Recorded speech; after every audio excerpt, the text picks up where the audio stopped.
అందరికీ నమస్కారం. నా పేరు శ్రీనివాస్. మీరు చూస్తున్నారు Srinivas social connect YouTube friends. అసలు ఏం జరిగిందో చూడండి. ఒక చిప్స్ పాకెట్ పేలడం వల్ల ఒక 8 ఏళ్ల బాలుడు శాశ్వతంగా కంటి చూపు అయితే కోల్పోయినాడు. ఇది real update of fake update అంటే ఇది రియల్ అప్డేట్. చిప్స్ పాకెట్ పేలడం ఏంటి?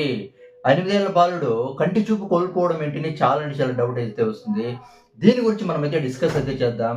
అసలు ఏం జరిగిందంటే ఒడిషా స్టేట్‌లో బహంగీర్ అనే డిస్ట్రిక్ట్‌లో టిట్లాగఢ్ అనే పోలీస్ స్టేషన్ పరిధిలో ఒక ఊరైతే ఉంది. ఆ ఊరి పేరే సాగర్‌ఘట్ అనే గ్రామం. ఆ గ్రామంలో లవ్ హర్బల్ తర్వాత భానుమతి హర్బల్ మొగుడు పెళ్ళాం. వీళ్ళకి 8 ఏళ్ల బాలుడైతే ఉన్నాడు. ఈ భానుమతి హర్బల్ కొడుకుకి డబ్బులైతే ఇచ్చి నువ్వు బిస్కెట్ ప్యాకెట్ కొనుక్కోనైతే చెప్పింది. ఫస్ట్ ఆ బాలుడు ఆ పిల్లోడు ఏం చేసినాడంటే ఫస్ట్ ట్యూషన్‌కైతే వెళ్ళాడు.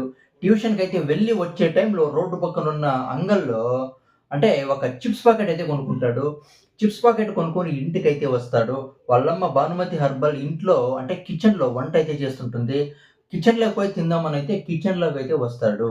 ఆ టైంలో భానుమతి హర్బల్ జస్ట్ 10-15 సెకండ్స్ అంతే. ఔట్ సైడ్ అయితే వస్తుంది. కిచెన్ ఔట్ సైడ్ అయితే వస్తుంది. ఆ టైంలో అంటే ఆ బాలుడు 8 ఏళ్ల బాలుడి చేతిలో నుంచి ఆ చిప్స్ ప్యాకెట్ జారి అంటే మండుతున్న గ్యాస్ మీదైతే పడుతుంది. ఎప్పుడు అంటే ఆ గ్యాస్ మీద పడుతుందో ఆ చిప్స్ ప్యాకెట్ బాంబు తర బెడేలని సౌండ్ అయితే వస్తుంది. అసలు ఏం జరిగిందని భానుమతి హర్బల్ కిచెన్‌లోకొచ్చి చూస్తే అక్కడ కొడుకు పడిపోయినాడు. కంటికి రక్తం అయితే వస్తుంది. అంటే మనకు తెలిసినట్టుగా చిప్స్ పాకెట్‌లో అయితే ఎయిర్ అయితే ఉంటుంది. కానీ కొన్ని చిప్స్ పాకెట్‌లో తక్కువ ఎయిర్ అయితే ఉంటుంది. కొన్ని చిప్స్ పాకెట్‌లో ఎక్కువ ఎయిర్ అయితే ఉంటుంది. నిజంగా చిప్స్ పాకెట్ మనం కిందేసి తొక్కినా కూడా బెడేల్ అనే సౌండ్ అయితే వస్తుంది. కానీ బాంబు తర సౌండ్ వచ్చింది. అసలు కంటి చూపే కోల్పోయినాడంటే బాంబు తర పేలిందంటే ఒక చిప్స్ పాకెట్టు. అంటే ఆ లోపల ఏమన్నా చిప్స్ పాకెట్ లోపల ఏమన్నా కెమికల్స్ ఏమన్నా ఏసినారా? ఎయిర్‌తో పాటు కెమికల్స్ కూడా ఏమన్నా ఉన్నాయా అని అయితే డౌట్ అయితే వస్తుంది. తరువాత వాళ్ళ పేరెంట్స్ ఆ బాలుడిని హాస్పిటల్‌కి అయితే తీసుకొనైతే పోతారు. డాక్టర్స్ ఏం చెప్తారంటే, ఆ కంటికి చాలా అంటే చాలా లోతుగా గాయమైపోయింది. చాలా అంటే చాలా పెద్ద గాయమైపోయింది. మీ కొడుకు శాశ్వతంగా కంటి చూపు రాదింకా. శాశ్వతంగా చూడలేడని అయితే చెప్తారు. చాలా అంటే చాలా షాక్‌లోకి అయితే వెళ్ళిపోతారు వాళ్ళ పేరెంట్స్. తర్వాత టిట్లాగఢ్ పోలీస్ స్టేషన్‌లో కంప్లెయింట్ అయితే రిజిస్టర్ అయితే చేస్తారు.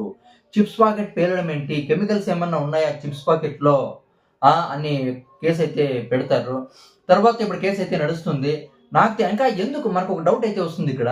ఎందుకు ఆ చిప్స్ పాకెట్ పేరైతే మెన్షన్ చెయ్యలేదు అనైతే డౌట్ అయితే వస్తుంది.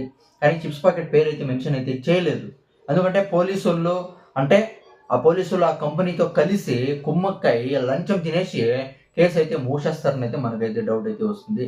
కానీ ఇది రియల్ అప్డేట్. ఇక దీని గురించి మీరేమనుకుంటారో కామెంట్ అయితే చేయండి. చాలా అంటే చాలా జాగ్రత్తగా ఉండండి చిప్స్ పాకెట్స్‌తో. Bye bye.